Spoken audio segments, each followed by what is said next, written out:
Mi è venuta fuori un'ernia, ma questi sono i 65 album che mi hanno emozionato di più nel 2023. 32 imperdibili e 33 consigliati. Che differenza c'è tra imperdibile e consigliato? Beh, sostanzialmente si tratta di una sensazione soggettiva, ma sono due vocaboli che esprimono molto bene il loro significato, senza che io debba dilungarmi in uno spiegone noioso. E allora, nei commenti qui sotto scrivetemi quali sono i vostri album imperdibili e i vostri consigliati del 2023.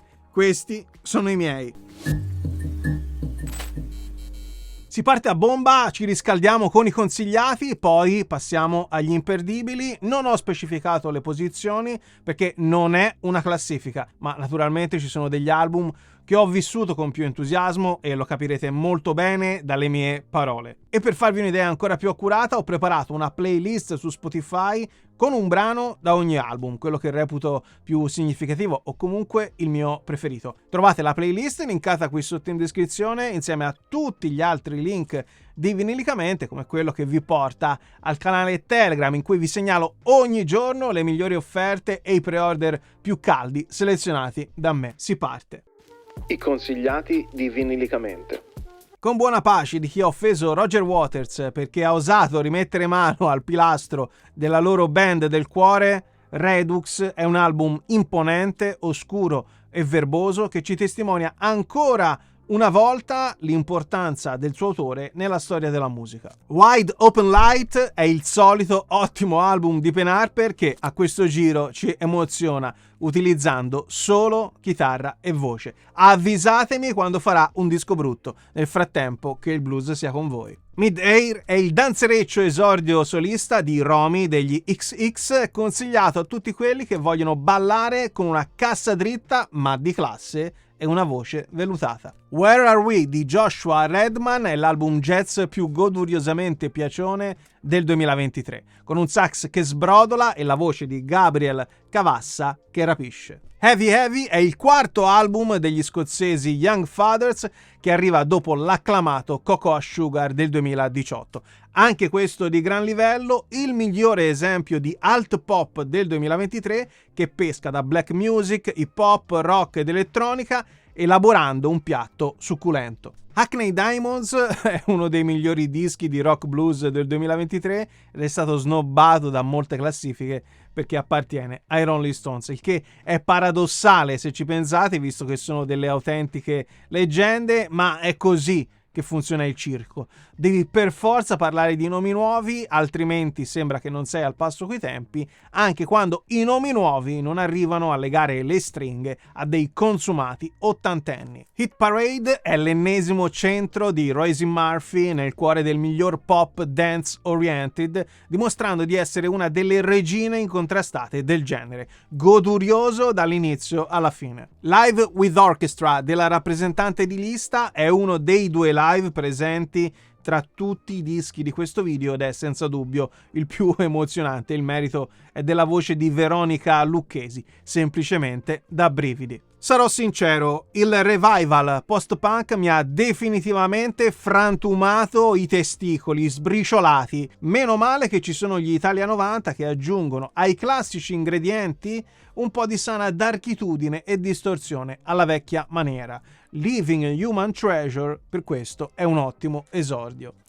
Ma quanto è bella la maglietta di Ciubecca. Se ti sta piacendo questo video lascia un like, ci vuole un attimo e non costa niente, e siccome io sono sempre molto curioso, scrivimi nei commenti qui sotto quali sono i tuoi imperdibili e consigliati del 2023. The Harmony Codex di Steven Wilson come I.O. di Peter Gabriel paga il fatto di essere concettualmente e musicalmente impeccabile. In che senso? Nel senso che non si trova in quasi nessuna classifica di fine anno, tranne ovviamente quelle di genere. In più, Wilson ha quell'aria da primo della classe che non aiuta. Per salire nelle preferenze delle redazioni dovrebbe essere un po' più sciatto e drogatello. Variables di Alphamist è l'album consigliato a chi ama il jazz in tutte le sue forme, da quelle più tradizionali a quelle più contaminate. Qui ne scoprirete un'interpretazione molto gradevole perché mai troppo cervellotica. Nel vuoto è l'ennesimo tributo di garbo alla musica italiana perché dimostra che dopo tanti anni di carriera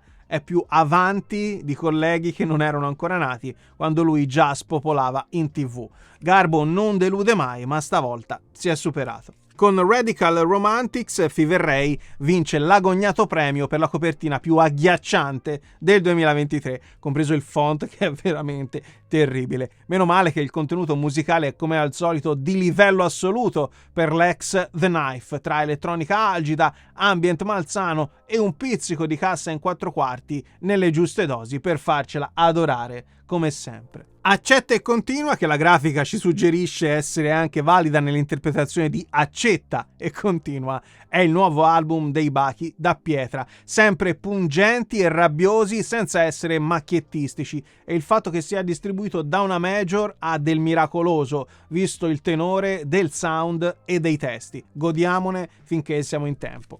Il terzo riflette tutto. Il terzo album in studio della serie Fly or Die è anche l'ultimo della trombettista americana Jamie Branch, purtroppo scomparsa lo scorso anno. Meraviglioso, illuminato e illuminante, però è consigliato a chi ha già masticato un bel po' di jazz, perché alcune impennate free potrebbero disorientare. Scuro Cauro dei francesi Crimi è l'album ideale per chi ama le tradizioni italiane mescolate alle influenze dei popoli confinanti. Dialetto siciliano, pulsioni arabe tra rock e funky. C'è di tutto ed è tutto buono, e se dovessi trovargli un gancio, direi che sono consigliati a chi apprezzava gli Alba Megretta dei primi 2 album. Purtroppo sono ancora in attesa della mia copia in vinile di Rudia, il debutto di Massimo Silverio, un album che, come quello di Daniela Pes, affascina per le sue trame elettrosintetiche e il cantato alieno, in questo caso ottenuto alternando il dialetto carnico all'inglese, una mistura che in realtà lo avvicina più ai Sigur Rós o ai Radiohead che alla Pes. E se anche qui fosse intervenuto Io sono un cane, sarebbe un altro disco dell'anno, ma questa è solo una battuta su come funzioni la critica musicale in Italia. Next Big Niente è il nuovo viaggio allucinato dei Bud Spencer Blues Explosion, Adriano Viterbini e Cesare Petulicchio, consigliatissimo a chi aveva apprezzato il debutto omonimo del supergruppo I Hate My Village, perché alcune coordinate coincidono. Qui siamo ancora più fuori e il risultato finale ne guadagna. The Record delle Boy Genius era stato battezzato l'esordio dell'anno ancora prima che uscisse, perché le Boy Genius sono delle intoccabili, si sono guadagnate questo status grazie alle loro carriere solista e all'EP d'esordio del 2018. Un bel disco, ma non travolgente come vogliono farci credere gli americani, nati e cresciuti col college emo rock nelle vene. Evenings at Village Gate è l'album che contiene le registrazioni avvenute nel 1961 nel famoso locale di New York, e che vede ovviamente protagonisti 2 mostri sacri del jazz come John Coltrane ed Eric Dolphy. Il motivo per cui sia stato pubblicato solo nel 2023 è più banale di quello che si potrebbe pensare. Nessuno sapeva che esistessero ancora i nastri con le registrazioni di quelle serate. Motel Chronicles di Emilio Clementi e Corrado Nuccini ripete la formula magica di Notturno Americano e 4 quartetti, ossia musicare quella narrazione americana che tanto affascina ed ispira il leader dei Massimo Volume. Dopo Manuel Carnevali e T.S. Eliot, stavolta l'autore omaggiato è Sam Shepard. Continuo a preferire il primo capitolo di questa loro avventura musical letteraria, ma questo non vuol dire che Motel Chronicles non sia consigliato, anzi. Lux Eterna Beach è la riprova che Colapesce e Di Martino sono autori sopraffini, che riescono a comporre con la stessa grazia e scioltezza tormentoni nazional-popolari come canzoni più dense in arrangiamenti e significati. Un ottimo album, ma credo che l'annunciata separazione, seppur non definitiva, arrivi al momento giusto per il bene delle loro carriere soliste. 12 è il testamento musicale del maestro Sakamoto, composto e registrato mentre si curava per il secondo cancro, che poi lo ha ucciso, e sentire il suo respiro affannato mentre suona, lasciato di proposito nel mix finale, ci spezza il cuore. Fa capire quanto la musica possa veramente accompagnarci in ogni momento della nostra vita e quindi accompagnarci anche verso la morte. Diamond di Massimiliano La Rocca è una bella sorpresa. di un autore che è sul pezzo da anni ma non ha mai raccolto i consensi meritati.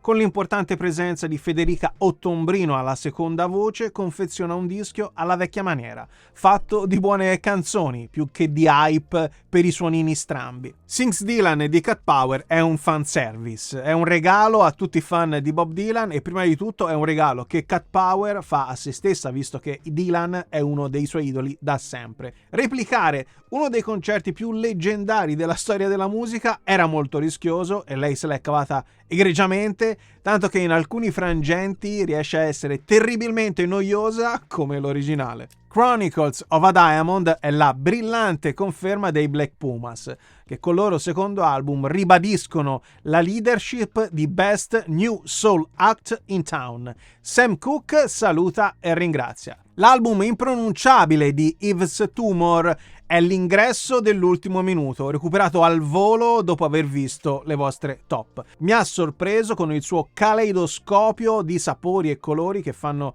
riferimento all'alternative rock dei 90, con cui molti di noi sono cresciuti, per poi imbastardirli con le migliori elettropulsioni dei giorni nostri. La divina Polly Jean Harvey ha confezionato un album che riesce ad emergere solo dopo molti ascolti e non credo che questo sia un punto a suo favore. Ammalianti per alcuni, compreso chi vi parla, per altri però può essere letalmente letargico. Da più parti si dice che Sampa sia l'attuale re del New Soul. Se i Black Pumas strizzano l'occhio agli anni d'oro della Motown, Sampa porta il genere nel futuro. Il suo secondo album, La High, ne è la dimostrazione. The Beggar è probabilmente l'epitaffio della creatura di Michael Gira. Come ci ha abituato con le recenti pubblicazioni, anche qui si tratta di un'avventura estenuante e se non sei pronto ti distrugge al primo brano, solo per stomaci forti. Per quanto mi riguarda, il capolavoro di Sufjan Stevens rimane Carrie and Lowell, ma anche questo Javelin si difende molto bene, sempre di classe, sempre struggente, senza sembrare posticcio. Atta è il primo album dei Sigur Rós dopo 10 anni. Mi aspettavo di sentire quel magone che provi per le tue band del cuore quando tornano dopo così tanto. In realtà ci ho messo un po' per entrare in sintonia con i nuovi brani, ma dipende senza dubbio da me, perché l'album è estremamente valido, come al solito. Le 6 sonate per violino solo di Isaie sono interpretate da Hilary Hahn col suo solito trasporto, ma possono risultare ostiche ai digiuni in materia di musica classica. Il disco è meraviglioso, ma è consigliato a chi ha già dimestichezza con il genere. Il viaggio di Melanie De Biasio è senza dubbio l'album più ostico presente in questo video, perché necessita di molta pazienza e di un approccio tra l'antropologico ed il mistico per apprezzare appieno il concept sul viaggio elaborato dall'autrice italo-belga. La ricerca delle proprie radici spinge la De Biasio a omaggiarle con suoni ambientali, canzoni sussurrate e ninne nanne. Gli imperdibili di Vinilicamente. Ho battezzato Gigi's Recovery dei Murder Capital come uno dei miei dischi dell'anno già ad inizio anno e nel corso di questi mesi ha sempre mantenuto ben salda la sua posizione. Dopo l'ottimo esordio When I Have Fears, in questo secondo album la band inglese si avventura al di fuori dei confini del post-punk per offrire scenari musicalmente più tradizionali, creando una visione epica e sofferta di rock contemporaneo, dove è l'impatto emotivo ad emergere sopra ogni altra cosa, grazie alla scrittura e all'interpretazione del frontman James McGovern. Brividoso. In molti da anni speravano in un ritorno dei Karma.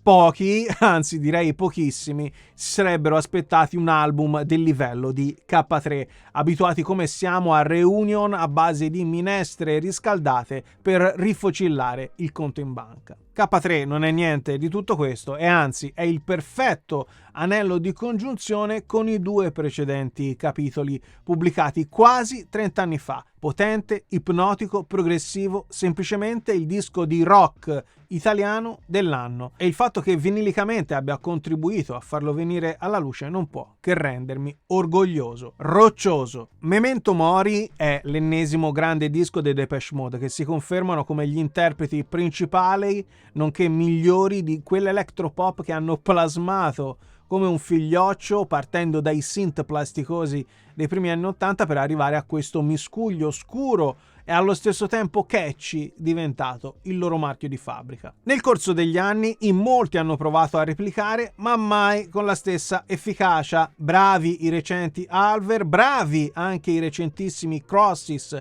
col sempre valido Cino Moreno, ma in realtà non ce n'è per nessuno. Leggendario Io di Irene Buselli è l'album di esordio italiano dell'anno. La voce della Buselli dà prova della sua estensione su atmosfere cucite su misura per esaltarla, sempre delicate ma ben punteggiate da arrangiamenti in cui c'è molto senza strafare. Il tutto valorizzato da una produzione attenta che evidenzia le emozioni dell'autrice anziché sotterrarle per smania di protagonismo.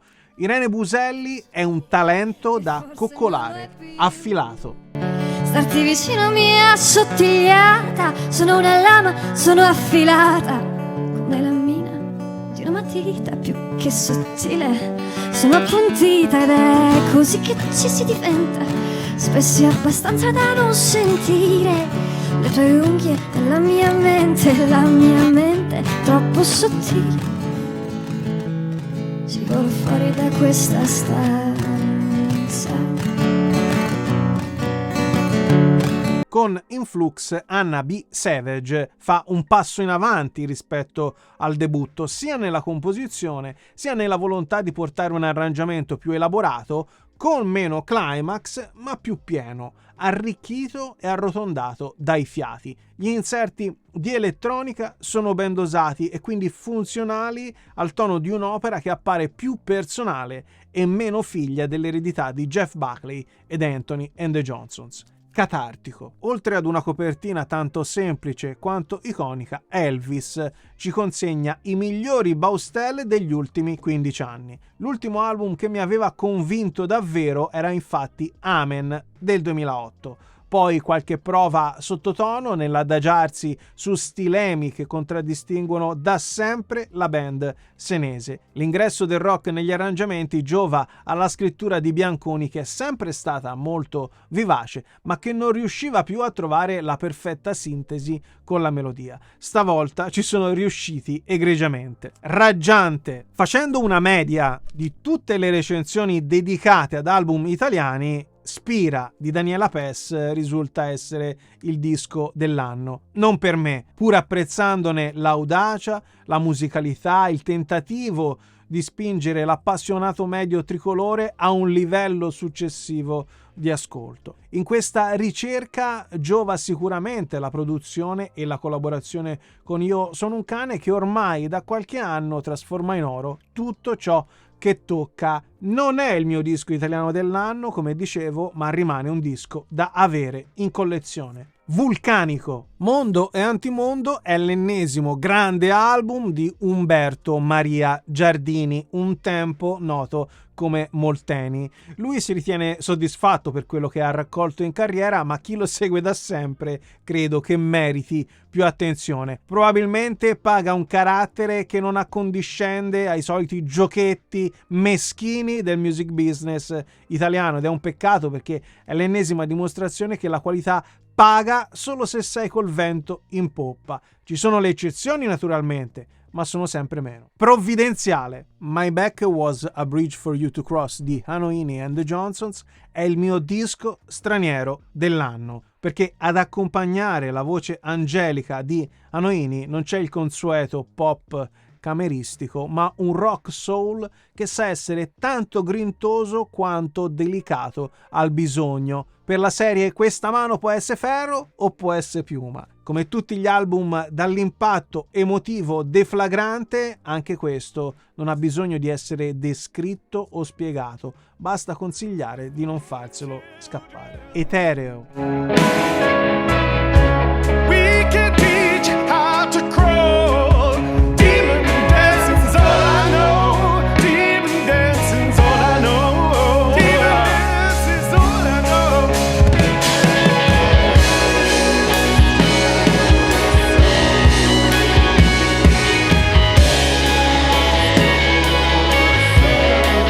Talento naturale, con La gente che sogna, Lucio Corsi sta dimostrando che si può fare glam rock ed alt pop anche in italiano, essendo orecchiabili e credibili. Il suo essere stralunato gli consente di guardare il mondo da una prospettiva tutta sua, fuori dai soliti standard del cantautorato italiano che deve emozionare ostentando emozioni. E invece Lucio Corsi ci riesce semplicemente raccontandoci le sue visioni.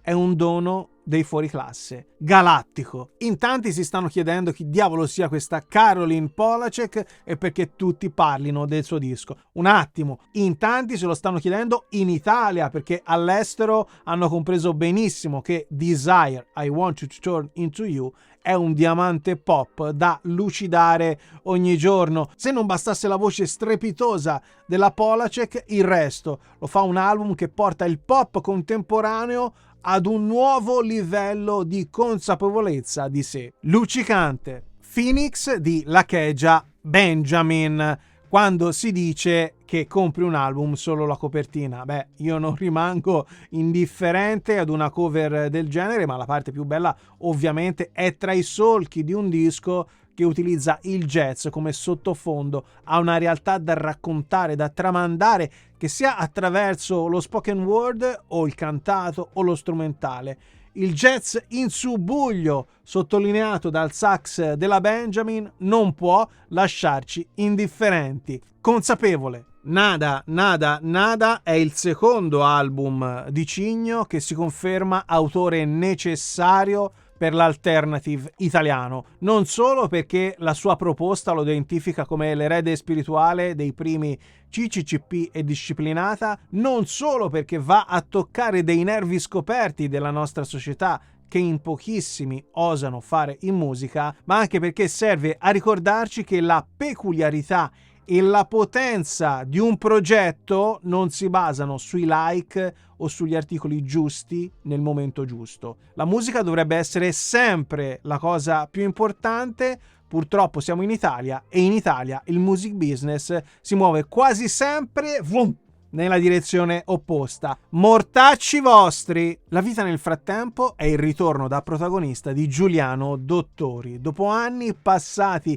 dietro le quinte a produrre, organizzare eventi, chiedersi quale fosse il suo posto nel panorama musicale che vedeva scorrere davanti ai suoi occhi increduli. Alla fine ha trovato il coraggio di scavare ancora più a fondo dentro di sé, cambiando le rotte musicali del suo approccio e realizzando così il suo album più riuscito, probabilmente perché nessuno glielo aveva chiesto e nessuno voleva farglielo fare, a partire dal suo alter ego sabotatore. Incantevole. Humanize è il concept che Andrea Appino dedica al materiale più inspiegabile dell'universo, l'essere umano. Il suo terzo album da solista, oltre a distaccarsi, come è logico che sia, dalla produzione dei suoi Zen Circus, fa un salto quantico rispetto ai due precedenti lavori, per quanto già quelli fossero ottimi. Nel suo approcciarsi a questa materia così oscura, Humanize riesce a richiamare De André, Dalla e naturalmente Pasolini per gli intermezzi in cui i protagonisti siamo noi persone comuni. La straordinaria bellezza di questo album risiede in più parti: nella scrittura sempre ispirata e tagliente di Appino, nell'eclettismo sonoro che ci facilita il viaggio nei meandri delle nostre sofferenze ed insicurezze, ma soprattutto risiede nel fatto che Appino non è il pittore che dipinge la tela nel suo studio nell'attico in centro, ma è in mezzo al traffico di tutti i cristi intervistati e sfrutta il suo privilegio di essere artista per poterli raccontare in musica, raccontando anche di sé. Molti che lo hanno snobbato criticandone l'approccio zibaldoniano lo inseriranno tra 10 o 20 anni tra i grandi capolavori della musica italiana, non rendendosi banalmente conto che è un disco che vuole essere complesso nella misura in cui è complesso l'essere umano. Io non ho bisogno di aspettare la santificazione di Appino tra 10 o 20 anni. Humanize è il mio disco italiano dell'anno ed in generale, in assoluto, è il mio disco del 2023, superiore di gran lunga anche al mio disco straniero dell'anno. Uno e Trino. Ho provato odio, ho provato tanto odio, anche verso le persone per le quali tecnicamente la gente intorno a te dice che non dovresti provare odio. Paura della gente.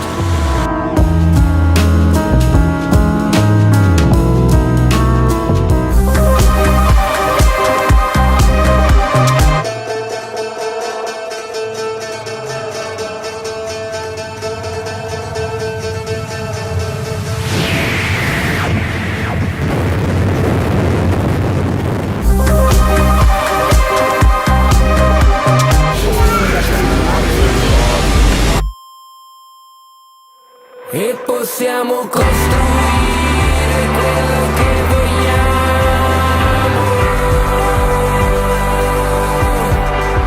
ma esseri umani siamo, tali rimarremo.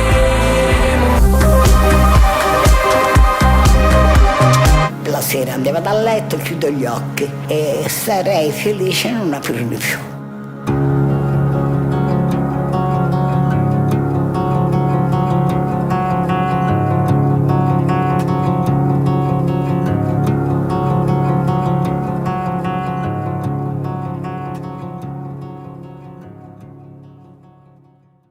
La musica è finita, è il quarto album di Motta ed anche questo è completamente differente da quello che lo precede. Anche stavolta i fan della prima ora speravano che venisse bissato l'approccio malato della fine dei 20 anni, ma a tutti loro consiglio di evitare di ingabbiare Motta o qualsiasi altro artista in un'etichetta, in uno stilema e godersi invece tutte le declinazioni della sua creatività. Se riusciranno a fare quello switch, avranno a disposizione l'ennesimo passo avanti dell'artista toscano. Tentacolare. Coolbars è l'album di esordio di Gaube, un giovane talento maremmano che mischia con gusto prog, psichedelia e cantautorato allucinato. Alla libertà nella partitura musicale va aggiunta la concretezza dei temi trattati nei testi, in cui l'attenzione al sociale fa da riflettore sui drammi dei nostri tempi. Avevamo bisogno di qualcuno come Gaube, uno che ci ricordasse che la musica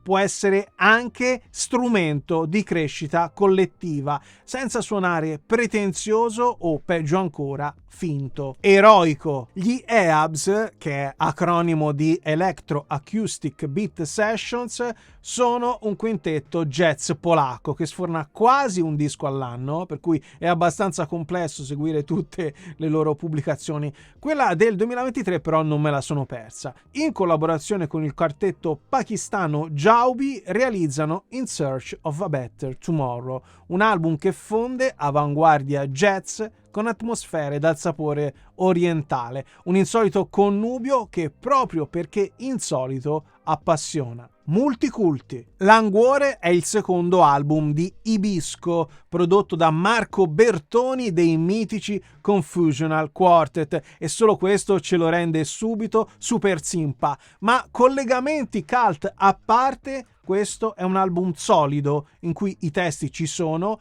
le atmosfere sono dark pop alt rock al punto giusto, la produzione è misurata e al tempo stesso avanti rispetto ai trend nazionali. Languore è ottimo cantautorato per menti e cuori aperti. Ibisco sa scrivere canzoni e se vi sembra scontato per chi vuole fare questo mestiere, vi assicuro che non lo è. Tra Cremonini e Motta il talento è quello dei più grandi. Futuribile. Il segreto dimostra che Magica Musica non era un gioiellino nato per caso, ma che il talento di Venerus ha ancora tanto da offrirci e tanti modi diversi in cui manifestarsi. La registrazione in presa diretta giova ad un approccio che si misura molto più sulla spontaneità che non sulla take perfetta, e in questo senso appare lampante la simbiosi genuina raggiunta con la band di accompagnamento. La dolcezza di alcuni testi è disarmanti, e questo è il bello della musica quando ci mette a nudo. Nudista, Aura di Thalea sa essere pop, ma al tempo stesso si concede visioni elettroniche che richiamano alla mente certe prove degli Just Mamò e dei Delta V di Flavio Ferri, qui nel ruolo di produttore. La partecipazione di Antonio Aiazzi è l'ulteriore bollino di qualità impresso su un'opera ammaliante, e la seducente cover di Amandoti dei CCCP chiude il cerchio. Rigenerante. Why Does the Earth Give Us People to Love di Cara Jackson non è solo uno scioglilingua, ma è l'esordio straniero dell'anno tra folk, blues e la gigantesca personalità della splendida protagonista in copertina. Viene fuori un album consigliato a chi ama il folk blues, ma non sopporta la maggior parte del folk blues di oggi, pieno zeppo dei cliché tipici del genere. Balsamico. I'm useful. Damn the dickhead blues. When you're feeling as broke as a bottle of booze. Damn the dickhead blues. It's like a soda straw strangling you. Uno è il miglior album di jazz contemporaneo del 2023 ed è italiano. Dai Coda è infatti il nome d'arte di Andrea Gamba, che riesce nell'impresa di realizzare un'opera in cui la contaminazione tra classico ed avanguardia non sembra tirata per i capelli, come invece spesso accade quando vuoi suonare strano ma suoni solo male. Illuminante. Rats So God degli Wesley è l'album ideale per chi è rimasto intrappolato nei chitarroni grassi degli anni 90 e nelle pause e ripartenze alla Pixies. La voce femminile, ora delicata, ora furiosa, è la ciliegina sulla torta sul miglior disco di rock straniero del 2023. Energico, allucinato, finalmente diverso dal classico compitino spettinato ad arte. Tumultuoso. Nel corso degli anni, Salmo ha dimostrato che si può essere grandi artisti anche se il tuo campo d'azione principale è il rap. E sì, queste sono precisazioni che vanno sempre fatte per l'appassionato medio italiano, perché in tutto il resto del mondo non si fanno queste paranoie. Se sei valido, che tu suoni la pizzica o il death metal. In ogni caso, Cult, condiviso con Noise Narcos, è un altro disco della Madonna. Salmo è semplicemente il numero 1. Indispensabile. Chaos for the Fly è il debutto solista di Grian Chatten, frontman dei Fontaines DC, band che era in cima alle classifiche di mezzo mondo proprio nel 2022. Questo esordio ci dimostra che Chatten sa muoversi bene anche al di fuori degli schemi imposti dal successo della band di provenienza, e che il talento non dipende dall'hype, o ce l'hai o non ce l'hai, e lui ce n'ha a pacchi. Uno degli album che ho ascoltato di più nel 2023, Mellifluo. Wadirum degli Studio Murena è uno dei tanti album che in Italia raccoglie il giusto, mentre all'estero sarebbe tra i dischi dell'anno. Perché? Perché c'è di mezzo il rap, come si diceva poco fa per Salmo, e anche se viene inserito in modo geniale in strutture jazz e arrangiamenti dal sapore psych, non basta. Anche se fai un album clamoroso come questo, anche se ricevi recensioni positive e tutti ti fanno gli applausi, poi a fine anno nessuno si ricorda più di te e infilano in classifica il solito disco strano che nessuno ascolterà mai. Ignorato. False Lancum dei Lancum dimostra che si può unire la tradizione folk irlandese ad atmosfere cupe, sinistre, da fine di mondo. Non suona tutto come la colonna sonora di un funerale, perché c'è anche tanta grazia, ma è inevitabile che le parti più stimolanti siano quelle in cui la tradizione incontra il clangore metallico. Spettrale. Black Rainbows è l'ennesimo disco coraggioso di Corinne Bailey Rae, una che poteva tranquillamente passare tutta la vita a canticchiare singoli new soul con la sua vocina vellutata e la faccina carina e incassare vagonate di money, ma per nostra fortuna ha preferito seguire l'ispirazione musicale. Black Rainbows è un magma di rock, new soul, new jazz e pop che sembra dover implodere da un momento all'altro e invece è semplicemente un disco straordinario, roboante. I.O., ossia Input Output, il primo album di Peter Gabriel dopo 21 anni. Tra chi lo critica perché ha confezionato una perfezione asettica e chi lo osanna perché ha fatto un disco perfetto. Credo che il modo migliore di inquadrare questo I.O. sia contestualizzarlo in base a quello che è uscito quest'anno, perché si vedrà poi come sarà contestualizzato nella carriera di un artista incredibile. Che Peter Gabriel ci abbia abituato ad altre vette di genio avanguardista è un dato di fatto, ma farlo apparire come un album medio e dedicato esclusivamente agli onanismi dei progster è il classico ripetersi di quella critica musicale che ama parlarsi addosso, senza capire che il suo ruolo dovrebbe essere quello di parlare alle persone. Profetico. Se penso a un disco pop mainstream italiano, non mi viene in mente niente che sia scritto, interpretato e prodotto meglio dell'amore di Madame, che ha talento, cresce alla svelta e il suo successo dimostra una volta in più che i fatti contano più dei social. Cara Madame, ti faccio una confessione.